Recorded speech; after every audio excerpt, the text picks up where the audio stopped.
Hello, everybody, and welcome to this edition of Acro's Credential Chats. We are joined this week, special treat. This is going to be kind of out of the box for a lot of our Acro folks who've been joining us the last two seasons.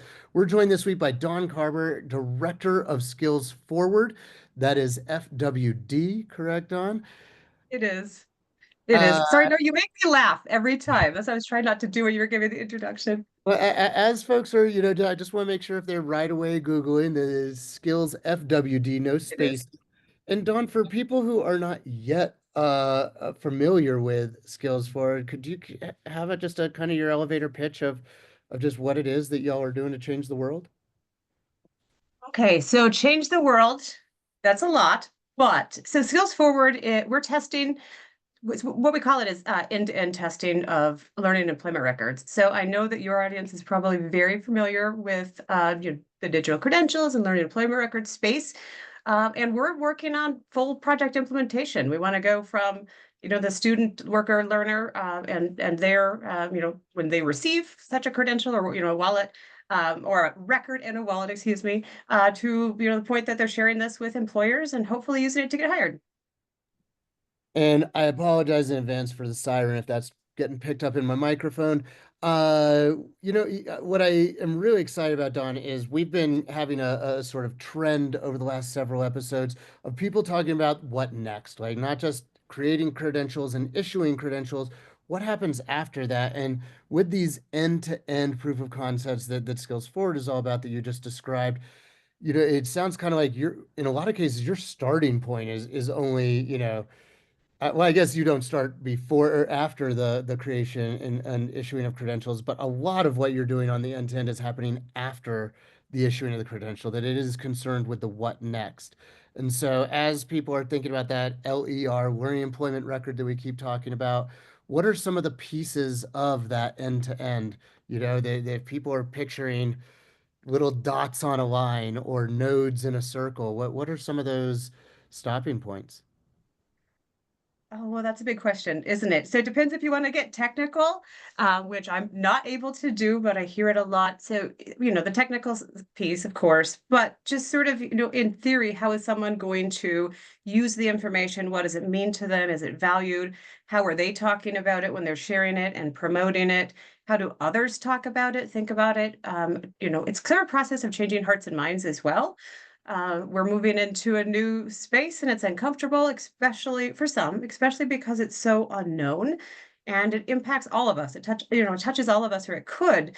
It's personal, private information, and yet it's a really great opportunity. So, there's a lot that goes into that, what happens next, but the big vision for some is that, it becomes a place that we can more clearly see, picture, share all of our skills that we've acquired, and hopefully see, a clearer picture of who we are hiring or interviewing, and hopefully change the world, as you said. So there's a lot that goes into that, but it's kind of just really figuring out. I think right now we have the language issue, which yeah, you talked about. I know on LinkedIn the other day. There's the language issue, but then everything else that sort of goes with it. So we're working on all of that. So how do we talk about it? How do we think about it? How do we promote it? And how do we demonstrate best practices or learn what might not work? You know, you put that in a more eloquent way than I do in talking about, who's involved, because I put it as just like, who cares? And, when I look at the Skills Forward stuff, I see that there's all these different sort of constituencies that we're imagining care about these learning and employment records that, yes, our higher ed institutions care, yes, the learners care, and one of the things that was really clear to me just in the applications to be a part of the Skills Forward cohorts was that you had to bring other constituencies along with you from the go. Do you mind describing some of those other constituencies? Like I remember HR was one of them, and Yes, and that really is the opportunity and challenge with Skills Forward, right? So we did not roll out a small project or a small ask by any stretch. So we have 7 teams that we are funding, and they're working on demonstration projects. The ecosystem within those projects, if you will. So of course we have employers and HR, government, workforce, education, post-secondary education, secondary education, apprenticeship, right? So it's kind of like everyone that might possibly need to be involved. I can't really think of a group that might be excluded. So we have workers and learners, and it's kind of everyone, which is really um, sort of an aspirational, I guess, approach to a pilot project, but it really does touch all of us. There really could be a role for everybody, and need to have a say. So I love that we're piloting that. And we often refer to that as the ecosystem in some time, in some cases when we talk about this. Um, I you don't know if you know this about me. I struggle with that word only because it is kind of everyone. So what does that really mean? And I'm working on sort of in my own mind breaking that down into smaller components because who cares? Like you said, well, and everybody's probably going to care differently. So what's the right message for each group or messages? And yes, I'm so glad you mentioned that part because I do think that, the message is really, one of the things that's most important is the messaging, and that can be really specific to who's listening, right? That the messaging that a registrar needs to hear to understand why we need to care is, probably not the same messaging that somebody in government needs to hear, or a credentialing organization, or the technology provider, or the learners themselves. Um, I'm looking at the LER ecosystem map right now as we're talking. Another group is supporting systems. Another one is career navigators and education navigators. That when we think about all these different funders, all these different folks Yeah, it's who everyone. care, Yeah. it's Yeah. everybody. Yeah, I Yeah, it's love that. everyone.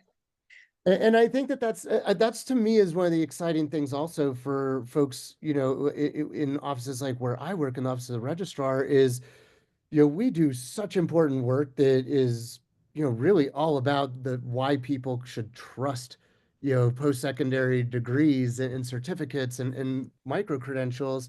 And, a lot of times that work doesn't necessarily get like operationally used by a lot of people who aren't also in offices of the registrar or maybe enrollment management professionals. And so I think one of the things that's exciting is when I hear you saying everybody cares, I think that's sort of a neat new frontier that, our work is going to actually be touching all of these, other, you know, constituency groups within that ecosystem. You mentioned that there's 7 groups. If I remember, there were over 60 that applied for this grant. Um, and so, what stood out? Are there any, do you mind kind of sharing at a high level, what kind of stood out for, the 7 that were funded to be part of this, Skills Forward phase 1? Sure. I want to go back a few points though. So it's your time to shine, the registrars, right? So as you just described it, like everyone cares and look what, look what we're doing and everyone wants to know about it. So congratulations, registrars. I'm glad it is your time. I feel like finally, yeah, right? It's your time. So yeah, thanks for the great work and everything that ACRO is doing. Just enjoy so much. I just enjoy so much hearing from this group and team and what you're doing to promote this work across your ecosystem. But also, you talked about when a registrar cares, maybe not a local government official is going to care in the same way. That's the same probably within a post-secondary institution, right? So the registrar is going to care something, about something different than the chancellor, than the adjunct, right? So, and I think that's the same across all of the work that we're doing. It depends on where you are and how you need to interact with whatever information you're being given. But there's also that, this has been proven so many times in workforce development. When I was in the public workforce system, people would say, we're the best kept secret. Well, but I mean, so one, that's not true, but no one's listening until they need to hear it, right? So you could hear it over and over and over again, and you're bombarded with information, and so you let it go. And when you need to know about it, you're like, oh, I hear or see, that word or term everywhere. So I think that that's probably the case with this. So who cares? So one of your original points. Oh, everybody when they need to at some point, right? And when they're impacted by it, I think then they will. So it's really about, the 7 projects, back to those. It's about finding that out. So who cares at what point? How does it matter? How does it influence them? How are they going to use it? And then also, what does that look like in a rural area? what does that look like for, other different demographics? So we're testing and sort of just that's what we're demonstrating all of that for our own learning. So the 7 teams, how were they selected? So we actually had 46 applications, 65 million requested in funding, and you awarded out about 8 million. So a lot of great applications, and I'll say what we thought at the time and what we might think now. Okay. So at the time, it was really about wanting to create a cohort that was a good cohort together. So we needed some folks who were, in rural areas. We needed some folks who were in urban areas. We needed some that were doing post-secondary work, and some in the K-12 system, and some in the workforce system. So for a pilot, we really wanted to try to sort of cover the country if we could, and then get as many different demographics and industries that we possibly could squeeze into one cohort. So we did have some questions about how groups were selected and were they the right groups. Well, that's always going to be the case. I think at any point, no matter who we would have selected, I think those same questions could have come up. It could have been the reverse, like, why did you go with, and no one's in this, we don't have anyone in the space, but like, why'd you go with all these groups who are already so far advanced and they didn't need the money? Like, whatever it is, that's going to be, we could still get questions. But yeah, that was the background. We wanted a great cohort. We wanted a spread across the country and different groups represented and industries.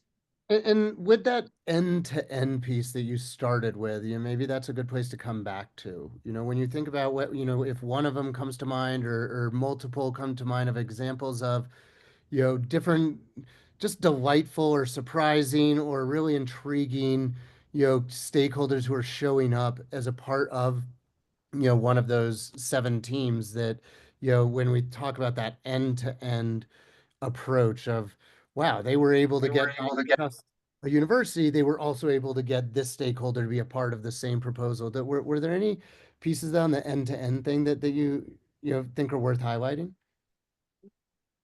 So many, like yeah, so I think, yeah, just like everyone needs to be involved, everyone needs to probably be highlighted as well. And I say that because we are trying to spread so much learning across 18 months.